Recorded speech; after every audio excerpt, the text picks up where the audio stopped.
എന്റെ പ്രിയപ്പെട്ട ചെറുപ്പക്കാരോട് അല്ലാഹുവിന്റെ വിശുദ്ധമായ ഖുർആൻ പറയുകയാ, ഈ ലോകത്തുകൂടി നടന്നു പോകുന്ന ആധുനികതയുടെ എല്ലാ അറിവുകളും നിങ്ങളുടെ ജീവിതത്തിലോട്ട് കൊണ്ടുവരുന്ന വളരെ പരിഹാസ്യമായ വേഷവിധാനത്തോടുകൂടി എന്റെ ഹെയർ സ്റ്റൈൽ മുഴുവനും മാറ്റി എന്റെ പ്രിയപ്പെട്ട കൊച്ചിക്കാരാ,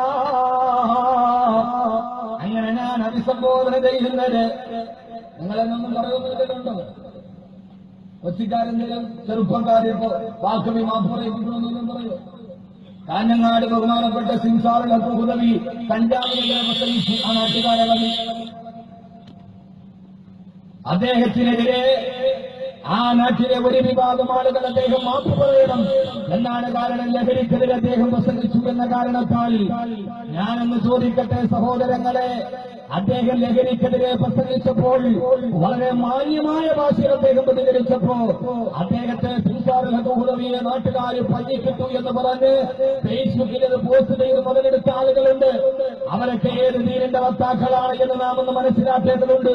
ഒരു നാട്ടിലൊരു ചെറുപ്പക്കാർ മുഴുവനും വഴിവെച്ച് നടന്നു പോകുമ്പോ ആ നാട്ടിൽ പോയി മാന്യമായ ഭാഷയിൽ സംസാരിച്ചു പോയ ആ പ്രിയപ്പെട്ട മതപണ്ഡിതനെതിരെ ആ നാട്ടുകാർ പ്രകോപിതരായി എന്ന് മാത്രമല്ല, അതിനെ മുതലെടുത്തുകൊണ്ട് ഫേസ്ബുക്കിലൂടെ നടത്തുമ്പോ തങ്ങളുടെ പ്രഭാഷണങ്ങളിലൂടെ നൂറുകണക്കിന് യുവാക്കൾക്ക് മാനസാന്തരത്തിന്റെ വഴി പറഞ്ഞു കൊടുത്ത ഈ പുതിയ കാല മതപ്രബോധകരോട് എന്തുകൊണ്ടാണ് ഈ സമൂഹം ഇങ്ങനെ ചെയ്യുന്നത് എന്ന് ചോദിക്കുമ്പോൾ ഈ സമൂഹത്തിന്റെ വഴിതെറ്റിപ്പോയ ചെറുപ്പക്കാർ നന്നായാലും അത് തങ്ങളുടെ മുകളിലൂടെ ആയിക്കൂടാ എന്ന് തീരുമാനിക്കുന്ന ഒരു വിഭാഗം ആളുകളാണ് അതിന്റെ പുറകെ എന്ന് മനസ്സിലാക്കുമ്പോ ഞാൻ എന്റെ പ്രിയപ്പെട്ട സഹോദരങ്ങളോട് പറയാ, ഞാൻ എനിക്ക് ഏറെ സ്നേഹിക്കുന്ന ഞാനേറെ പരിചയമുള്ള എന്റെ പ്രിയപ്പെട്ട കൊച്ചിക്കാരാ, സംസാറുകൾക്ക് ഉദവിയെ പരിഹസിക്കാനും പ്രകോപിപ്പിക്കാനും കാരണം അദ്ദേഹം ഒരു നാടിന്റെ പേര് പറഞ്ഞതാണെങ്കിൽ അതേ വിശാല മനസ്കത ഈ നാട്ടിൽ അതേ നാടിന്റെ പേര് പറഞ്ഞ് തന്നെ ചെറിയ സംസാരിക്കുകയാ. ഒരു കാര്യം ഞാൻ പറഞ്ഞേക്കാ, പാതിരാത്രിയുടെ കൂവല് കൊണ്ടോ അതല്ല ഫേസ്ബുക്കിൽ കട്ട് ചെയ്ത് എഡിറ്റ് ചെയ്ത് കേൾക്കുന്ന പ്രസംഗത്തിന്റെ ക്ലിപ്പ് കൊണ്ടോ ഈ പുതിയ പ്രബോധനത്തിന്റെ ശൈലിക്കൊരു മാറ്റം വരുത്താനോ ഈ പ്രബോധനത്തിന്റെ മുന്നേറ്റത്തെ തടസ്സം നിൽക്കാൻ കഴിയുമെന്ന് നിങ്ങൾ ആരെങ്കിലും പ്രതീക്ഷിക്കുന്നുണ്ട്? അവരോട് പറയാ, ഇല്ല, നിങ്ങൾ മൂഢസ്വർഗം പണിയാൻ ആഗ്രഹിച്ചവരാ. അല്ലാഹുവിന്റെ വിശുദ്ധമായ ഖുർആനാണ് പറഞ്ഞു കൊടുക്കുന്നത്. ഞാനിവിടെ വന്നപ്പോ ഓരോരുത്തരും എന്നോട് പറഞ്ഞു, സാറേ നൂതനവേശം ചെറുപ്പക്കാരന്റെ ശൈലിയടാ, രാവിലെ എഴുന്നേറ്റാൽ ഉടനെ വളരെ അഹിതകരമായ ആശ്വാസകരമായ വേഷവിധാനം നടത്തി ആ വേഷവിധാനത്തിലൂടെ ഏറ്റവും വലിയ സ്ത്രീയൻ മോഡലുകളായി മൊബൈലാക്കി റീചാർജ് ചെയ്ത് ഈ വൈകുന്നേരങ്ങളിലൂടെ സ്കൂട്ടറിന്റെ സൈലൻസറിന്റെ പൂട്ടും കട്ട് ചെയ്ത് അരോചകമായ ശബ്ദമുണ്ടാക്കി നിരത്തുകളിലൂടെ ചിരിപ്പായുന്ന ചെറുപ്പക്കാരാ, ആദ്യമായിട്ട് എനിക്ക് നിന്നോട് പറയാനുള്ളത്, വഴിവെക്കുന്ന ന്യൂ ജനറേഷനോട് എനിക്ക് പറയാനുള്ളത്, ഈ സൈലൻസറിന്റെ പൂട്ടും കട്ട് ചെയ്ത് ശബ്ദ മലിനീകരണത്തിലൂടെ സ്വാരസ്യമായ ശബ്ദമുണ്ടാക്കി ഈ റോഡിലൂടെ മത്സരത്തോടെ പാഞ്ഞു പോകുമ്പോ ശ്രദ്ധിക്കണേ പൊന്നുമോനെ, കയ്യൊന്ന് തെറ്റിയാൽ താളമൊന്ന് പടച്ചാൽ നഷ്ടപ്പെടുന്നത് വീട്ടിൽ കണ്ണീരോടെ കാത്തു നിൽക്കുന്നതിന്റെ ഉമ്മക്ക, ഇന്ന് പ്രതീക്ഷയോടെ വളർത്തിക്കൊണ്ടുവരുന്ന വാപ്പക്ക, അല്ലാതെ വഴിയടിയിലൂടെ നീ വൈകോടിച്ചു കൊണ്ടുപോകുമ്പോ അത്ഭുതത്തോടെ നോക്കി നിൽക്കുന്നതിന്റെ കാമുകിച്ചൊന്നും നഷ്ടപ്പെടാനില്ല. നോക്കി നിന്നിട്ട് കൂടെ നിന്ന് കൈയടിക്കുന്ന ചെറുപ്പക്കാരിൽ നിന്ന് നഷ്ടപ്പെടാനില്ല. പലപ്പോഴും സ്ഥിരമായി യാത്ര ചെയ്യുന്ന ഈ എടപ്പള്ളി വഴിയിലൂടെ പോകുമ്പോ എടപ്പള്ളിയുടെ ട്രാഫിക് ഗതാഗതം നമുക്കറിയാമല്ലോ. ആ ട്രാഫിക് ബ്ലോക്കിൽ കിടക്കുമ്പോൾ പുറകിൽ കൂട്ടുകാരനെ വെച്ച് നിരന്ന് കിടക്കുന്ന വാഹനങ്ങളുടെ ഇടയിലൂടെ വൈദ്യത്തോടെ വല്ലാത്ത ശബ്ദമുണ്ടാക്കി സൈലൻസറെ കട്ട് ചെയ്ത് പാഞ്ഞു പോകുന്ന എന്റെ പ്രിയപ്പെട്ട ചെറുപ്പക്കാരാ എന്നല്ല, എന്റെ പ്രിയപ്പെട്ട സഹോദരാ,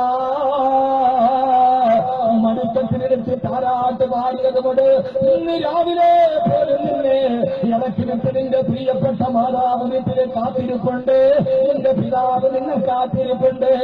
നഷ്ടപ്പെട്ടാലും നഷ്ടപ്പെടുന്നത് അവർക്ക് മാത്രമാ എന്ന് മാത്രമല്ല, ഇതൊരു ഖുർആൻ പ്രബോധകൻ എന്ന രീതിയിൽ ഞാൻ ഓർമ്മിപ്പിക്കുകയാ. ന്യൂ ജനറേഷൻ ചെറുപ്പക്കാരോട് ഈ സൈലൻസറെ കട്ട് ചെയ്ത് അരോചകമായ ശബ്ദമുണ്ടാക്കിയിട്ട് നിങ്ങൾ യാത്ര ചെയ്യാൻ പാടില്ല എന്ന് നിങ്ങളോട് പറഞ്ഞതാണെന്നറിയോ? നിങ്ങളുടെ സിദ്ധാവായ അല്ലാഹു കട്ട് ചെയ്തിട്ട് അരോധകമായ ശബ്ദമലിനീകരണമുണ്ടാകും. ബൈക്കുകൾ വായിക്കുന്ന ചെറുപ്പക്കാരോട് അല്ലാഹു സുബ്ഹാനഹു വ തആല ഗതാഗതത്തിന്റെ നിയമങ്ങൾ എന്തൊക്കെയാണ്, ഖുർആനും ഗതാഗത നിയമങ്ങളും എന്നൊരു വിഷയം തന്നെ ഞാൻ പലപ്പോഴും ജുമയ്ക്ക് സംസാരിച്ചിട്ടുണ്ട്. അല്ലാഹു ഗതാഗത നിയമത്തെ കുറിച്ച് ഖുർആനിൽ പറയുന്നുണ്ട്. എന്താ ഗതാഗത നിയമമെന്നറിയോ?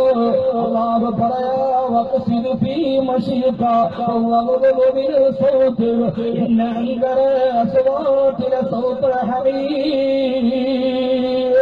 അറിയില്ലെങ്കിൽ ഖുർആനിൽ നിന്ന് പഠിച്ചുകൊള്ളതാ സൂറത്തുൽ ഖുമാർ.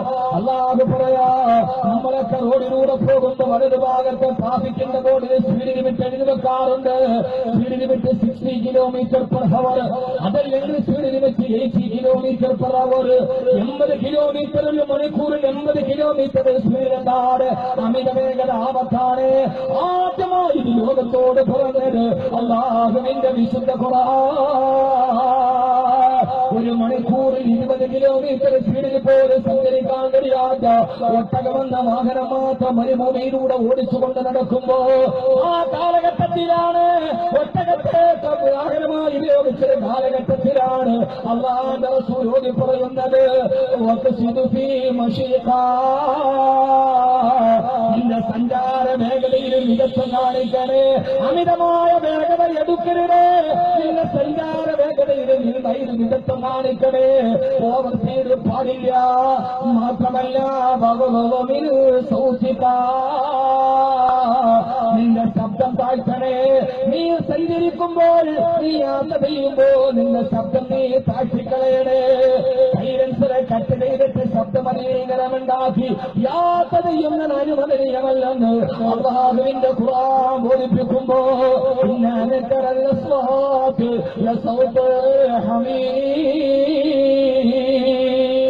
അല്ലാഹു പറയാ ഏറ്റവും അരോചകമായ ശബ്ദം കരുതയുടെ ശബ്ദമാ.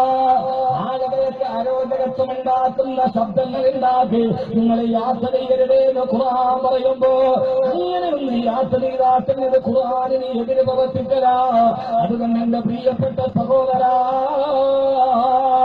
അല്ലാഹു സുബ്ഹാനഹു വ തആല രാപ്പകലില്ലാതെ ഇങ്ങനെ അടിച്ചു പൊളിച്ചിട്ട്